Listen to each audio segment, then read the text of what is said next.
Toastmasters, honored guests. Back in college, I was involved in one club, the Kendo Club.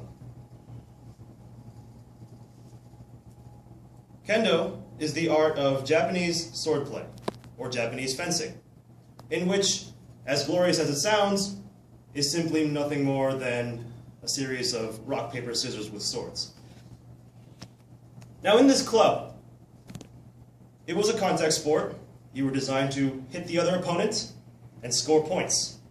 In the end, if your points outweighed your opponent's, you win.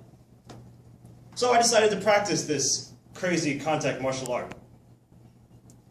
And so, I went in learning a few weeks, practicing, getting hurt a lot, until one day, my teacher came up to all of us and said, "I've got something for you today, something for you all to see." I posted a video on our club's website. It's got a video showing two masters going at a bout. They're going to be fighting.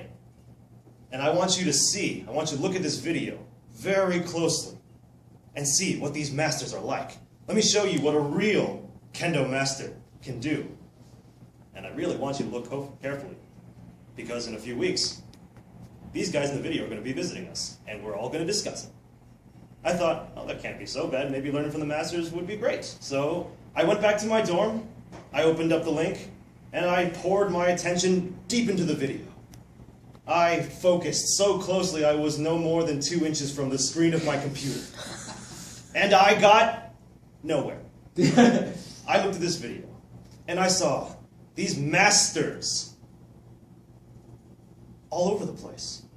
Their performance was a mess. They were sloppy, they were silly. It didn't even seem like they were doing much. Outside of any kind of rule I had been told in my practice, it seemed like they were just messing around.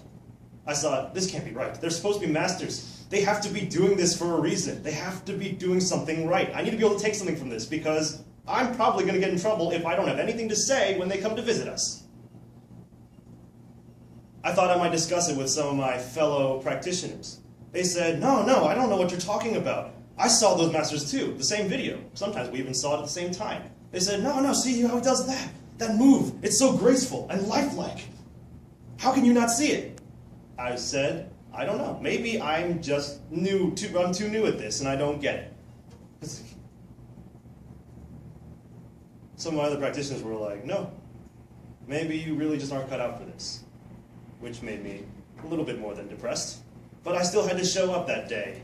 The fateful day when they all came. The masters came to visit us. And it was terrifying.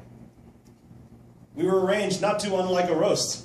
We were all lined up, single file from the far left, most experienced, all the way down to me, the right, least experienced.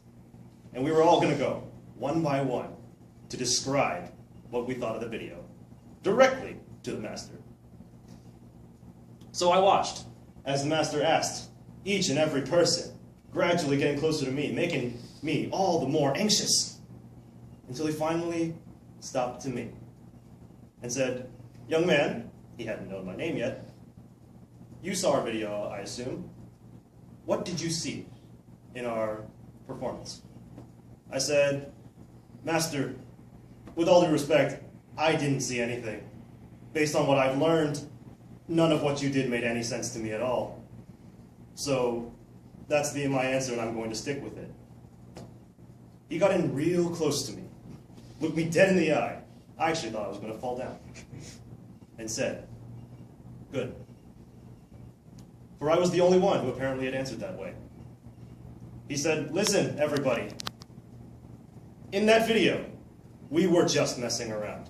We did not do anything you should be taking in. In fact, you should look at that video and know what not to do. And for all of you people who said you saw something, it shows you just how much you still have to learn." Madam Contest List.